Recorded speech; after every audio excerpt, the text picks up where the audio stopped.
Hey, welcome back to the channel. I recently finished exploration of variant 6, and for me there was 4 MVPs. I wanted to talk to you a little bit about them, and then there was a 5th guy who was really fun, kind of helped out one of the MVPs. Pretty sure you can guess who it is if you look at it already. Show you those fights, give you some quick tips, and then show you the opening. I really wanted a certain thing. Let's see if I got it.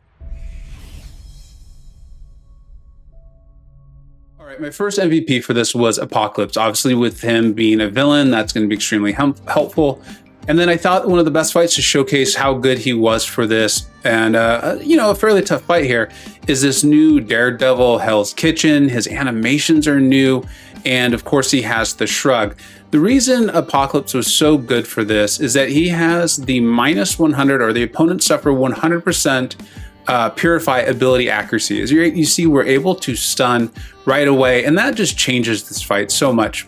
With Daredevil stunning a lot of things, and then I want to point out, his SP1 is not too hard to evade. He just covers a lot of distance, and for me, what I've gotten comfortable with is waiting for he's going to do this hop forward, and then he does like a right hook kind of thing. It's it's kind of an overhanded type animation. Let's go ahead and take a look at it. Here it comes. Comes the big hop forward, and then the right, there it is. And then you can just go in and punish it. And then again, with this ability accuracy here for the Purify, it's 100%. So always look out in case there's like a plus 105% on the Defender or something like that. We do see those things start to come out over time.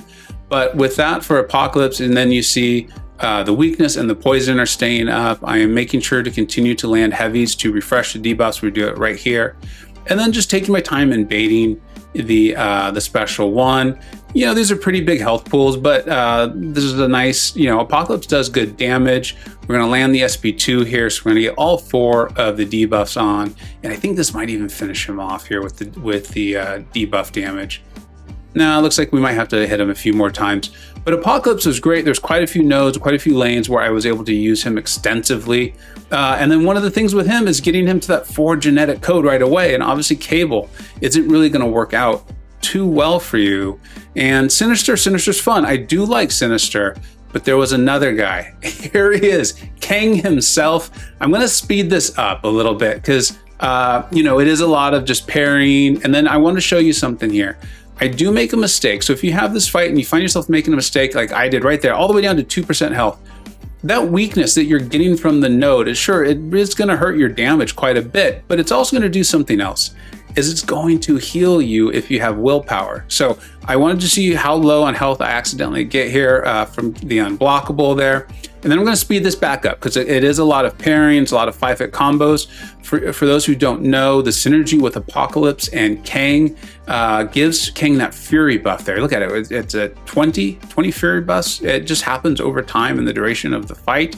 We have 3 weaknesses on, and I'm still hitting pretty hard. I believe I'm using the SP1. Yeah, it is the SP1 because it applies a nice stun. Don't do the SP2 because it'll power drain Rhino.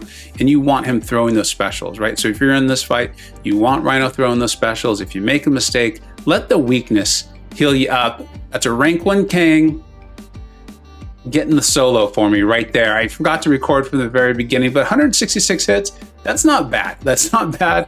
And it was just fun to use Kang. And then of course that gets Apocalypse nicely charged up, 4 genetic code right away. And then an MVP that I really loved using, I love using him anyways, is Venom. He was great, especially for this node. I mean, he's good anyway. He's a great villain. He does a lot of damage, excellent bleed damage. But then this node in particular, and this node I found to be in quite a few places, is this the Genius. So while you're benefiting from at least 1 armor up, villain attackers, which of course Venom is, will passively burn 10% of the defender's max power. Mojo, I know that they removed the, I think it's what yours is mine node that's been removed from him. That was very difficult for like a day, and then they removed it. This still isn't the easiest fight, especially if you're going with Venom. Venom has all those buffs. Could be a problem. And I did this fight a couple of times, and I found one that I really wanted to show you in case you end up using Venom. I want you to see, I make a mistake. I end up getting the solo, but I made a mistake here, and I want you to see it. And it's going to have to do with that Clintar buff that Venom has. It's what, makes it so spider champions can't evade. And the thing with it is you'll see is it does actually expire. You can see it's already starting to expire. And I'm accidentally going to trigger Mojo's anti-life field, and that is going to put the degen on me. So if you do accidentally trigger the anti-life field, make sure you're away from him when the buff on Venom cycles down. Aside from that, just get to the armor up. I got very lucky. It triggered immediately for me upon entering the fight. But if it doesn't for you, use the heavy until you get the armor up. You will armor break Mojo, and that provides a nice power control too. He may still get to that SP1, so you might have to deal with it, but eventually you will get the armor up buff from Venom. And then at that point, you see it's just a parry 5-hit combo fight. Of course, you can backdraft intercept if you want, or just straight up intercept like that. And then the only thing you really need to look for is your own buff, though it's in black, it has the spider there. And if that is going to go on that very, very, very, very short, it's not even really a cooldown, or it cycles off. And for those of us who've played Venom enough, I think we've learned the hard way when we head into a Spider-Verse champion and they evade. So that's how you can handle that Mojo. And then I have two other MVPs. The next one, and we'll take a look at their fights, is Dr. Doom. And he was fantastic for so many of these. But as you see here, we've got the Icarus, and then with the amount of heavies you're throwing with Doom, he was fantastic for this. And then that highly flammable, which is increasing the incinerate damage. Of course, I mean, this was like literally obviously made for Doom. But here's one of the tougher defenders. You know, being able to reparry is helpful. I'm not even sure I land one here. I think I, in fact, even make a mistake, and I'm going to take an SP1 to the face or something like that. But as you see, Doom is fantastic for this Icarus just because of his play style, how frequently you are throwing heavies at the end of combos. You know, we're getting the benefit of what, 4 Fury buffs there, and we're just gonna destroy this Nova. Doom was great. And then, of course, the other MVP is Magneto. I'm not going to show any Magneto fights because, you know, a lot of it is parry and heavy, which is a great way to play. It's just not always the most fun to see. You can, a lot of cans, take that Mojo fight with him. My advice would be do not trigger the elongated prowess buffs. Just go ahead and land the heavy, the parry stun, and do the very, very short heavy. So you're only triggering the buff that does not expire. That's where you get into trouble with Mojo, is when you're triggering the buffs that can expire. And so just do that over and over, get to your SP3 and knock him down. It's going to be a little more difficult because you're not going to have the armor up buff, but you can do it. It can be done. You can get it done. In general, I really loved this content. I thought it was a lot of fun. I know a lot of people are saying it's easy. I think it's easy if you have a bunch of really awesome champions ranked up. I think if you don't, it's not going to be that easy. It's still going to be difficult. They did a nice job of accentuating the powers of some very strong champions. All right, let's go ahead and take a look at the opening and how it went. Of course, there's always uses for those rank up gems for the 5 stars. But the big prize for me is the tier 5 CC there. I really want science. Science would be nice just to get that done and have, you know, it's mine. I have an intended use for it already for the next war season. I'm hoping to finish Act 7 before the season starts, but we'll see if that can actually happen. But I think I'm done opening the 6-star featured crystal, which means this is my best chance to get Immortal Hulk.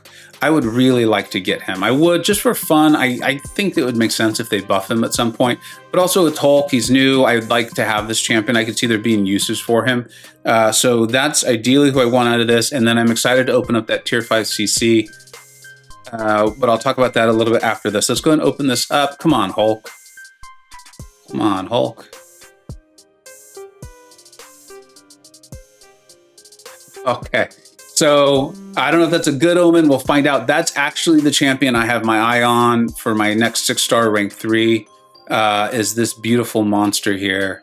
He is effective. Used him for quite a few times in Variant. I don't think you really needed him. There wasn't a fight where I really felt like, oh, thank goodness I had a Mortal Abomination. It was more he just was awesome and really worked for it, the fight. So let's go ahead and this is the big one for me here. This is the big one. I truly, really want science. Seems weird. I have so many science R3s, but there's just so many great science champions. Let's see, where is it? And if I'm not going to get science, I would love mutant, because there's so many mutants I want to bring up, and mystic. Mystic is starting to become my next. I'm thinking mystic might be my prestige play, my next potential hunt. I have the awakening gem for mystic, and I realize I actually have 66 mystic sig stones. So I'm highest with science and skill. I really don't want a skill tier 5CC. The game continues to give them to me, which would be great if there was a lot of great skill champions, but there's not. There's not. Hopefully that gets rectified this year, though. All right. Most desired science, least desired skill.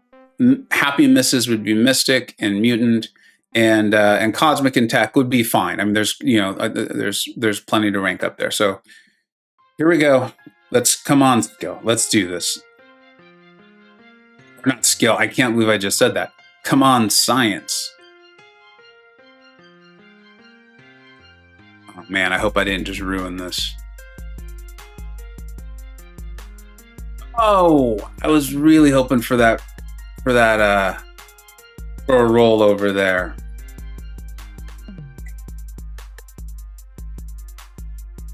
I mean, not that there's not a lot of great tech champions, don't get me wrong. There are. But, yeah, I'll show you. Let's take a look. Let's take a look here. So cosmic, I'm saving that potentially for Odin or Hercules. I've got the awakening gem.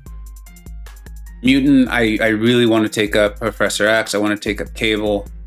And I think there's another, Colossus. I'd like to take up Colossus at some point. Science, man, I really could have used that for science. I really could have used that. Skill is just a real pain. Like, why? But it is what it is. So that'll be fun someday, maybe. And then Mystic, I would like to take up. And then Tech, I've got the Tech tier 5 CEC now. I think Ghost is who it's going to be. I do really like Hulkbuster, and I like Mysterio. And I just have this feeling that we're going to get a couple tech champions in the next few months. So we'll see. All right, I'm a little disappointed, but at least it wasn't skill. I guess that's how I'm going to look at it. All right, thank you so much for watching. I hope you're having a great one. Take care. I hope you either learned something, were entertained, or even better, a little bit of both. Don't forget to like, subscribe, and follow on Twitter at Vega Gaming 583. Thanks so much for watching. Take care.